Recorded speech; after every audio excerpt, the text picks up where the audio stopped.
Hey everybody, it's Bob from TNT Tuesday, 19 November 19. As you can see, Mason's been showing you a little bit about our YJ rehab, what we're doing. SpongeBob Square Lights. Right. So we took on this project from a fellow over in western Wyoming. He bought it. And it needed a little love, so That's what we've been doing. we fixed all the front suspension, converted it to our belly pan system. I don't know if Mason will be able to see that. We can get it up in the air here in a little bit. And we're running a 3-link off of our belly pan. It's not something we normally do, but in this case with a passenger side drop, it's a 78, 79 Chevy Dana 60 old Kingpin unit. The Y-link is just won't play with it. Everything is wrong. So it had a 3-link in it, so we fixed the geometry and made it work halfway decent. What we're probably going to end up doing at some point is offering this as a builder kit. I still have some design work to do on we just have a upper mount for the 3rd link kind of tacked in there to cycle and check geometry. So I got to go back and actually make the right upper link mount, but it is something that could be done. We've also experimented with this 3-link system on a JK, a 4-door JK with a Super Duty front end in it, because all the dimensions are wrong on the Super Duty front end in a JK as well. It's a huge axle and there's not much room for it. Right, and the differential's just in the wrong place and yada yada yada. So anyway, we got the suspension dialed in. I built these new coilover towers, and here in a minute we'll open the hood. And the Jeep came in on 14-inch coilovers. Not necessarily my favorite. I tend to think that's a little too much shock for trail use. And it creates up travel and down travel problems. But they were on it, the customer wanted to reuse them, so we put our heads together and I built a set of towers that accommodated the 14s. So it is a piece that we can build. I don't open that yet. Yeah. So that's something we can do in the future. There'll probably be, Mason's working on some stuff on the website to do like a fab page, whatever, where we can put some of these kind of one-off pieces for those of you that want to do these sorts of things. Probably the uniquest thing is the track bar system we built for it. And Mason can see the chassis mount over here. Everybody's gonna freak out because, oh my god, it's on the passenger side. Well, it's a passenger side differential. So we put the chassis mount on this side, and I built a pretty cool axle mounted bracket, and we put the track bar on the back side of the axle. Blowing people's minds right there. It just laid out better, the suspension cycle's better, everything fits better. It just happened to work on this particular unit. So we're going to tackle the rear end. That'll be starting probably this afternoon. Sean will get the gas axe out and start killing whatever was done in the rear end so we can finish our belly pan installation, put our dual triangulated cross member in. Yes, it is YJ, and yes, we do have all of the same cool parts that we can put under a TJ. That belly pan system will fit a YJ if you order the right part number. Just give me a call. Right. You can order any of this stuff that you're seeing right now. We can make this. You So- just need to call us. But what we really want to talk about, because it's up front, right in front of everybody, excuse me, is our Highline fender. This is the Phantom version, meaning it has no flare. Also meaning the Phantom is kind of a pseudo fender. It follows the hood line, so everything's pinched in real tight. We left you just enough room here to put your hood latches back on if you so choose. This particular Jeep's going to get a set of hood pins up here somewhere. That's what the customer wants. It's probably hard for you to see but there is this black trim here. This hood has been cut. How you can tell that they're high lines, not typically, as a rule, the stock fender continues off of that body line. So we are 3 inches above. That's what makes them the high line. We can raise this section about 3 inches. We also gain about 3 inches back here. It's deceiving because the slider is on there, but if you follow that line straight down to the angle of this intersection here is almost at the firewall. So big opening. This Jeep has 40-inch tires on it. These fenders will take 42s all day. And if you sneak it a little bit farther forward, sky's the limit. I don't know why you need bigger tires than that on a Jeep, but whatever. What we want to talk about a little bit is the mechanics of doing this hood trim. You know, AAV used to make a really bitchin' hood for the TJs. That's been discontinued now for probably 2 years, maybe even a shade longer. So your really only resort is to either find one of those NOS hoods that somebody has stashed in a barn and pay premium dollar for it, or cut your hood. There are some plastic, fiberglass, whatever material they're made out of highline hoods on the market that are somewhat available. Not a fan. I don't think they fit right. So we cut the stock hood. And how we cut the stock hood, hold that thought, let me grab a piece. They're over here somewhere. Oh, shut up, we'll put it.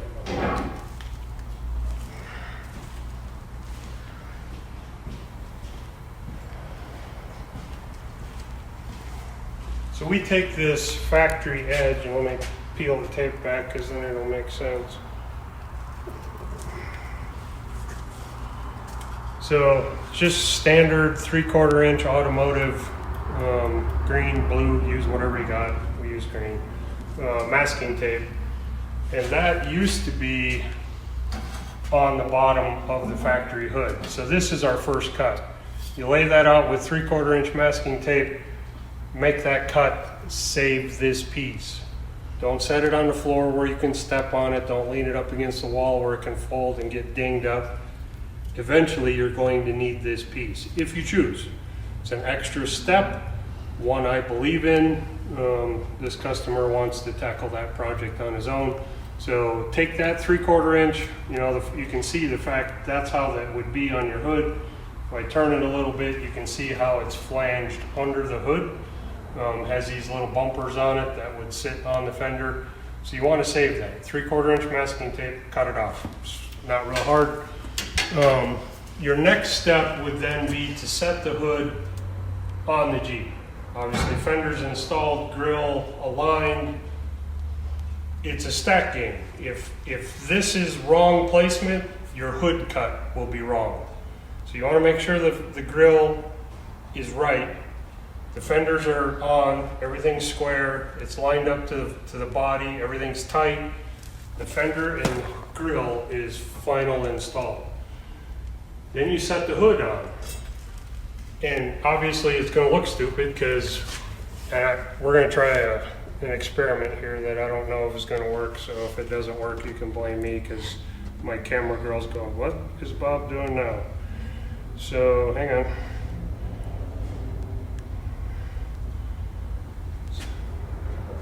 Get over there.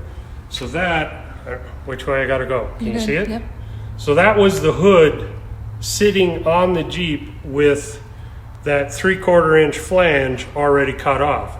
And you can see the monster gap here. Now if I go that way, there's the rear of the hood. So that was sticking up here, right? What you want to do is measure, because it's tapered, the hood, so you can see the hood actually runs downhill. So you're gonna have, I think Sean measured like 1.25 inches back here, and he had like 2 3/8 gap on the front. That's fine, right? Measure that, write it down. Then you can take off your cut edge, measure up. Now I'm just gonna go with those numbers because that's what's sticking in my head. Measured up that 2 3/8 here and measured up 1.25 inches here and drew that line to intersect the 2 points. And then he cut thin. He didn't cut on his line. You want a scribe to fit. So we backed off of that about 1/2 inch and cut that piece off. Set the hood back down, rechecked our measurements. Now we were equal distance front and rear. The hood actually came down on that angle where it needed to. Then he could take a Sharpie and basically just start scribing along the top of the fender, make that cut. Obviously both sides. You just bump, bump, bump, and the hood starts working down until he got it to the point where he could put the hood hinges in, get this to line up like it's supposed to, setting on the rubber bumpers on the grill like it's supposed to, and then he made one more scribe. You want to end up with about 1/4 inch gap between the fender and the hood, so that when everything's painted, you're not ending up with this number because you just ruined your brand new paint. You want a little bit of a gap in there. And then you can go and put any body supply, any paint shop, wherever you want to get it, Amazon, whatever. Put a little trim if you're not going to do that step where you put that piece back on. If you're going to put that piece back on, you really want to end up with a 1/2 inch gap hood to fender so that you have room to fit this edge back on. When we do this, we glue them. Go to your local body supply place. Lord Fuser makes some, 3M makes some, there's several companies. We don't weld them because you'll just warp the snot out of it. We glue them. It's a 2-part epoxy, and you have to be fairly liberal with it, read the instructions, do some YouTube searches on how you use it. I'm not going to tell you how to use all that stuff. That's not the point. We're not a body shop. But you can put that piece back on. One thing I'll caution you on, the ends will have to be fitted. It's not a direct replacement. You do, because there's extra stuff welded in here, how all the internal structure of the factory hood was. You got to massage that a little bit, but you can put that edge back on, and when you do the paint and body work, it'll look like a factory hood.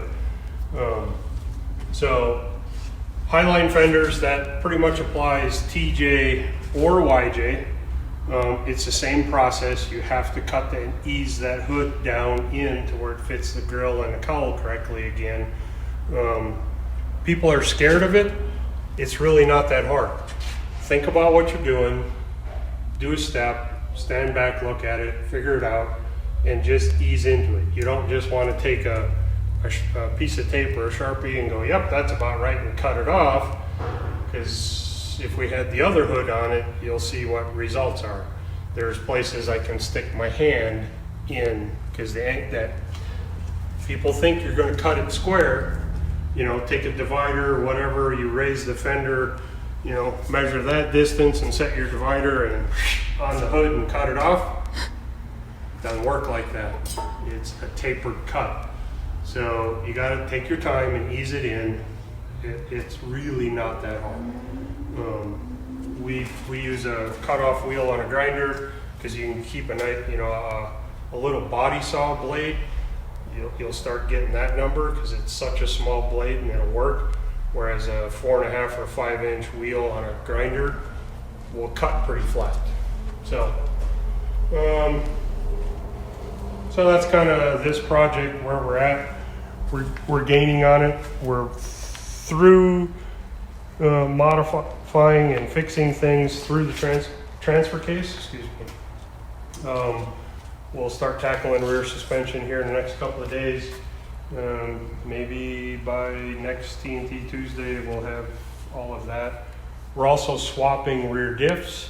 This one's getting a late model disc brake, 10.5 inch ring geared 14 bolt, the 3/4 ton version, versus the baby semi-float 14 bolt that's in it. It's too narrow.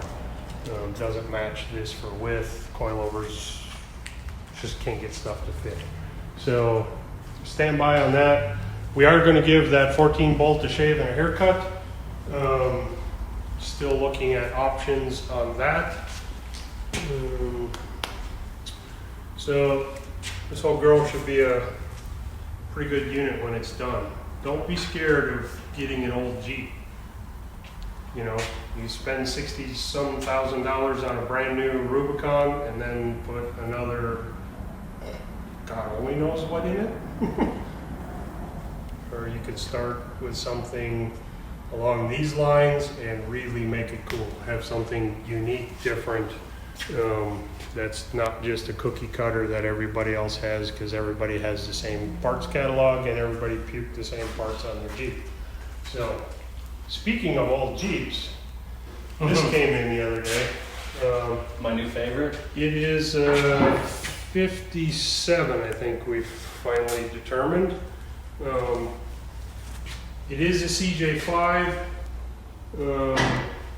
It looks to be, well, it has the cowl panel of an M38A1, but it's missing the side antenna mount.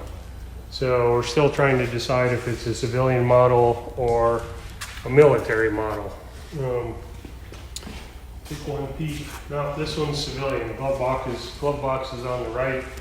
All of the militaries, well, it's a civilian dash. Who knows if it has been swapped around, but it doesn't show any signs of patching in the antenna mount.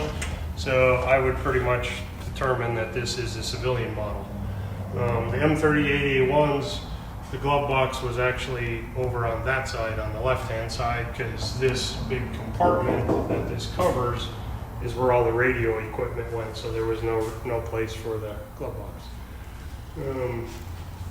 Fella and his son have restored it to this point. It's in here for some mechanicals. It has had a 230 or a 225 Dauntless swap. So this vintage Jeep should have had the little 4-cylinder in it, but this one has the Dauntless V6, which was a pretty common swap. It's all factory pieces, it mix and match, they go right in. So it's got a few little mechanical things that we need to tidy up for the customer. Runs good though. Yeah, she fires around, smokes a little bit, but not a speed machine. no. This is a pretty cool, go take the grandkids and get ice cream Jeep. I know people are still wheeling them, that's cool. Me personally, I don't fit so well in these little CJs, but they're still kind of neat to tool around. With that, I think we'll wrap this up. Talked about what I want to talk about on the Highline fender. So we'll close with where we're going to be in the next couple of weeks. Not this Saturday, but this next Saturday. Thanksgiving is that close. So it's the Saturday after Thanksgiving is the local Cheyenne Christmas parade. Rough Country Four-Wheelers, our local club here, and TNT has partnered on you want to call it a float, but we're in the parade. We have We're a gaggle of Jeeps. Yeah, we're a gaggle of Jeeps. So We'll be there. if you have a Jeep and you want to participate, get a hold of us here at the shop. We'll get the meeting times and wherever. We got to be lined up by 3 o'clock, I think. Yep. But the organizer hasn't given us the specific street corner where we got to meet. So that's coming. Saturday after that, right? For 2 weeks. CC4K Yep. after that? Yeah, after that. It'd be the next Saturday. Yep. So that's Children's Caravan or Christmas Caravan for Kids down in Denver at Lincoln Technical Institute. We've been talking about it for the last couple of weeks. Please come. It is a good time. They have caravans coming from all over Denver and northern Colorado. There is one. The gaggle of Jeeps all line up and run down the highway, and they all meet at Lincoln Tech. If you can't make one of them, just come straight to Lincoln Tech. It's right off I-70, eastern I-70, kind of over by Four Wheel Parts in that neighborhood, if you're familiar with where that is. Be a bunch of vendors, a bunch of people hanging out. It's a good time. Food on site, or at least there always has been. I have no reason to believe that it won't be this year. And then we'll kind of tone things down for the holidays. Next up, mid-January, is Winter 4x4 Jamboree in St. George. If you're in the area, please come by and check us out. Chuck will be out there with his red Jeep. Mary and I are going to stay put on that trip. Also, big thing, TNT Rockfest around the July 4th weekend up in South Dakota. You guys have seen us go to South Dakota for years. You saw our trip last year. Well, registration just opened, and we're trying to keep it under 50 Jeeps, so spots are limited. So if you're even on the fence about going, I would look into it and see if you can get signed up. They're going to go quick. Yeah, it's a hell of an event. Talked to the promoter this morning, Cotty, briefly, and we chatted a little bit last night. He's already at about 75%. Yeah, thanks for saying hi, Cotty. Yeah, so, thanks for coming to town and not saying hi. Yeah, that was that guy. Stellar. Yeah.